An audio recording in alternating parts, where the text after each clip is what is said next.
계절의 순환을 지켜보는 일은 우리 생의 비밀을 엿보는 것과 같습니다. 봄에 돋아난 새수는 여름의 폭양을 견디며 짙어지고 가을이 되면 스스로 물을 끊어 낙엽이 됩니다. 그리고 겨울이 오면 미련 없이 땅으로 돌아갑니다. 우리는 나무가 잎을 떨구는 것을 보며 나무가 죽었다고 말하지 않습니다. 오히려 다가올 혹한을 견디고 내년 봄에 피어날 새 생명을 위해 거추장스러운 거칠애를 벗어던지는 지혜로움을 봅니다. 그런데 왜 만물의 영장이라 자부하는 우리 인간만이 유독 늙음과 사라짐을 그토록 두려워하는 것일까요? 거울 속 늘어난 주름과 희끗해진 머리카락을 보며 서글퍼하는 이유는 아마도 우리가 나라고 믿었던 것들이 허물어져 가는 것을 인정하기 싫은 탓일 겁니다. 이제 인생의 가을에 접어든 우리에게 평생을 맑고 향기롭게 살다 가신 법정 스님은 이렇게 말씀하십니다. 모든 것은 한때다. 영원한 것은 없다. 우리네 인생도 저 강물처럼 흘러가는 것이다. 붙잡으려 하지 마라. 잡으려 하면 괴로움이 따르고 놓아버리면 자유로워진다. 오늘 3분책 갈피는 법정 스님이 남기신 삶의 마지막 수업, 가장 아름답게 인생을 회양하는 법에 대해 이야기를 나누어 보려 합니다. 편안한 마음으로 숲속 오두막에 앉아 스님과 차 한 잔을 나눈다고 생각하고 들어주십시오.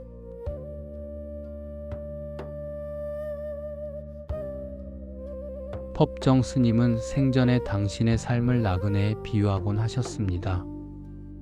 우리는 이 세상에 집을 짓고 영원히 살 것처럼 아등바등하지만 실상은 잠시 머물다 가는 여행자에 불과하다는 것입니다. 스님은 일기일회에서 이렇게 적으셨습니다. 우리는 지구라는 별에 잠시 놀러온 나그네다. 나그네는 머무는 곳에 집착하지 않는다. 언제 떠나더라도 홀가분하게 떠날 준비가 되어 있어야 한다. 나그네에게는 짐이 가벼워야 한다. 짐이 무거우면 여행이 즐겁지 않다.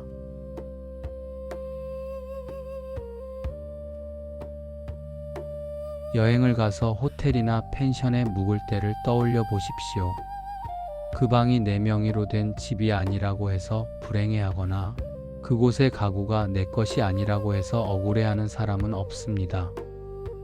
오히려 며칠 잘 쉬다 갑니다 하며 주인에게 감사 인사를 하고 홀가분하게 체크아웃을 합니다. 그런데 우리는 일상으로 돌아오는 순간 이 명쾌한 진리를 잊어버립니다. 천년만년 살 것처럼 벽돌을 쌓고 울타리를 치고 내 것이라는 꼬리표를 붙입니다. 내 집, 내 돈, 내 자식, 내 명예. 스님은 이런 소유욕이 우리를 병들게 한다고 경고하셨습니다.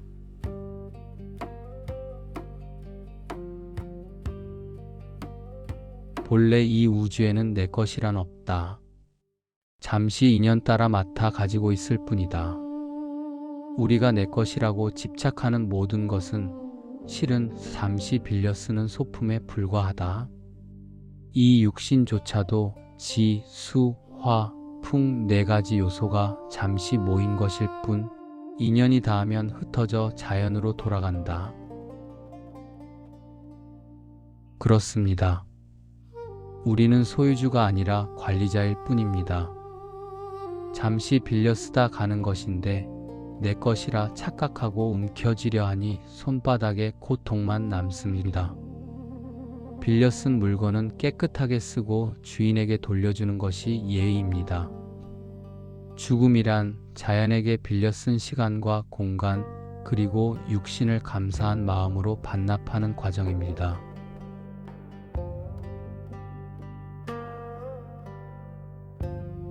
법정 스님의 철학을 관통하는 단어는 단연 무소유입니다.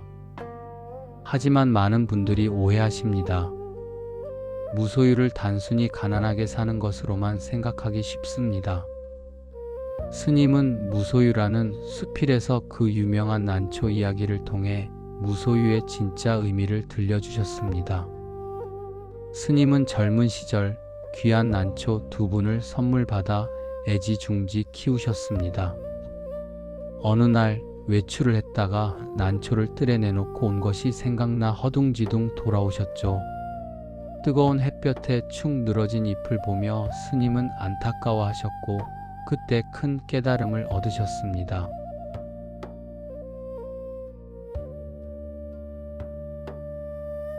집착은 괴로움이다. 나는 난초를 위해 심부름을 하고 있었다. 내가 난초를 소유한 것이 아니라 난초가 나를 소유하고 있었던 것이다. 무소유란 아무것도 갖지 않는 것이 아니라 불필요한 것을 갖지 않는 것이다. 우리는 물건을 소유함으로써 행복해진다고 믿습니다. 하지만 새 차를 사면 긁힐까봐 전전긍긍하고 비싼 옷을 입으면 뭐가 묻을까봐 행동이 부자연스러워집니다. 물건이 주인을 위해 존재하는 것이 아니라 어느 순간 주인이 물건을 모시고 사는 주객전도가 일어납니다. 스님은 말씀하셨습니다. 무언가를 갖는다는 것은 다른 한편으로 무엇인가에 얽매이는 것이다. 많이 갖고 있다는 것은 그만큼 많이 얽혀 있다는 뜻이다. 텅 빈 축만 텅 비어 있을 때 비로소 가득 차는 그 신비를 경험해보라. 지금 당신의 베란다와 창고를 점령하고 있는 물건들을 보십시오. 언젠가 쓰겠지 하며 10년째 묵혀둔 그 짐들이 실은 당신의 에너지를 갉아먹고 있는 족쇄일지도 모릅니다. 아름다운 마무리는 짐을 줄이는 것에서 시작됩니다. 나이가 들면 찾아오는 불청객이 있습니다. 바로 외로움입니다. 자식들은 출가하고 배우자와는 서먹하고 친구들은 하나둘 떠나갑니다. 많은 5060 세대가 이 외로움을 견디지 못해 TV를 하루 종일 켜두거나 의미 없는 모임을 찾아다닙니다. 하지만 법정 스님은 외로움과 고독을 철저히 구분하셨습니다.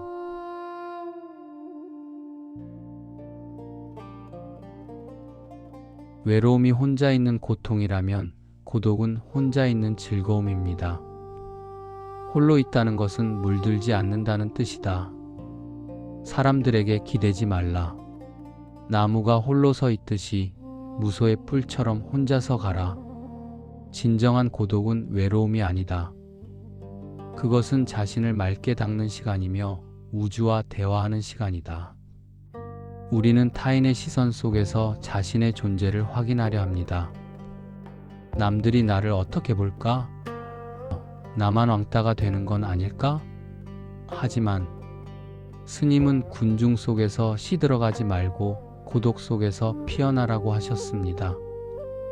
스님은 강원도 산골 오두막에서 전기도 없이 수도도 없이 홀로 지내셨습니다. 그 철저한 고독 속에서 오두막 편지 같은 맑은 글들이 탄생했습니다. 스님에게 고독은 형벌이 아니라 영혼을 맑게 헹구는 목욕과도 같았습니다. 사람은 본질적으로 혼자다. 누군가와 함께 있어도 근원적인 고독은 해소되지 않는다. 그 고독을 마주하고 껴안을 때 우리는 비로소 성숙해진다. 외로움에 떨지 말고 고독을 즐길 줄 아는 사람이 되어라.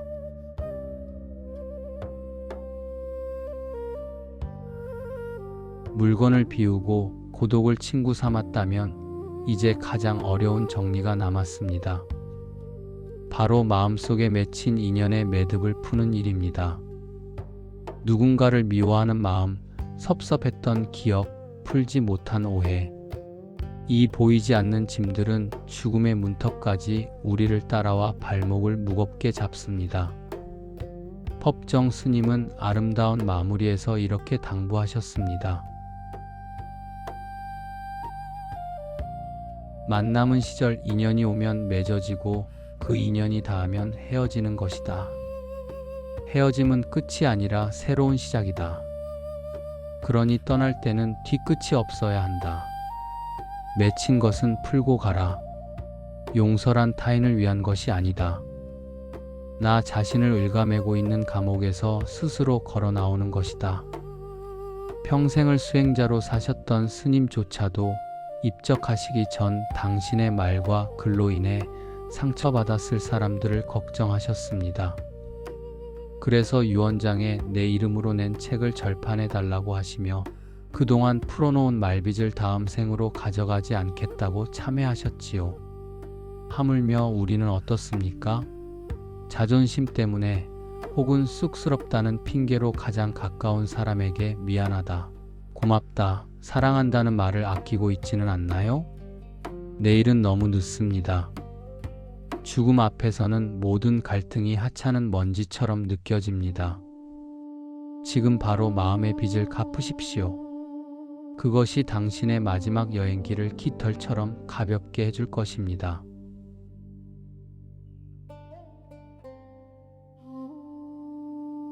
나그네는 떠난 자리에 쓰레기를 남기지 않습니다. 대신 그가 머물렀던 자리에는 은은한 향기가 남아야 합니다. 불교에서는 이를 회향이라고 합니다.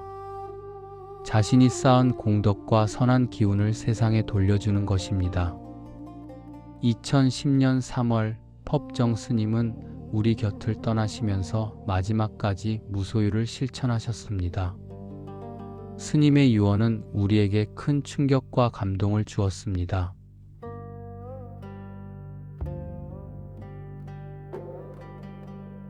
장례식을 치르지 마라. 관도 짜지 마라.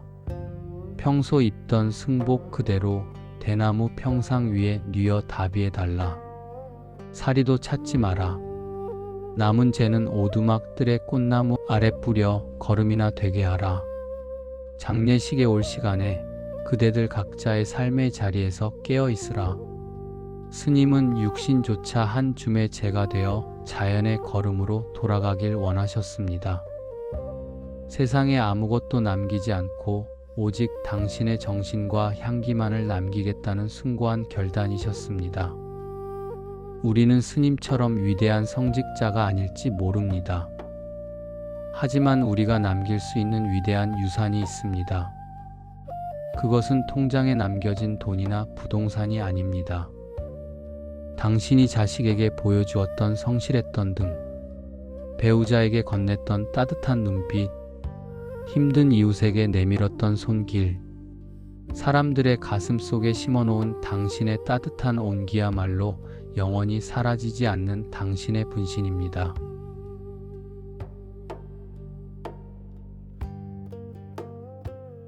죽음은 삶의 끝이 아닙니다.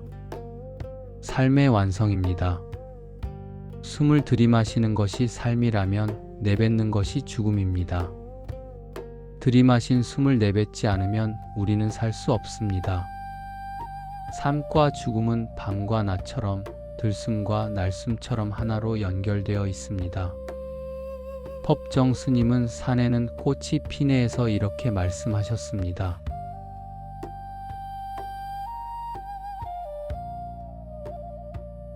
삶은 소유물이 아니라 순간순간에 있습니다. 영원한 것은 없다.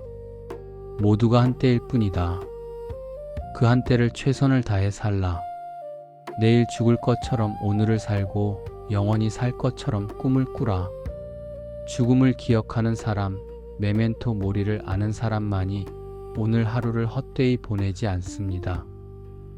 이 영상이 끝나는 순간 당신에게는 또다시 오늘이라는 기적 같은 선물이 주어집니다.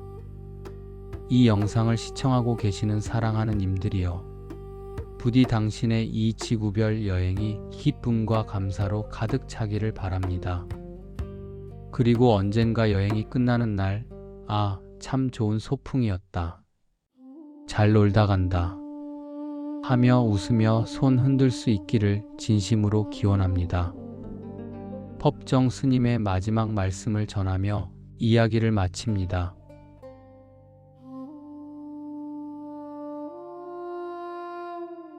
스스로 행복하라. 그 누구도 나를 구원해 줄 수 없다. 오직 나 자신만이 나를 구원할 수 있다.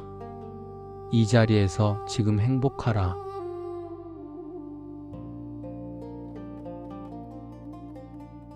함께 해주셔서 감사합니다. 사랑합니다.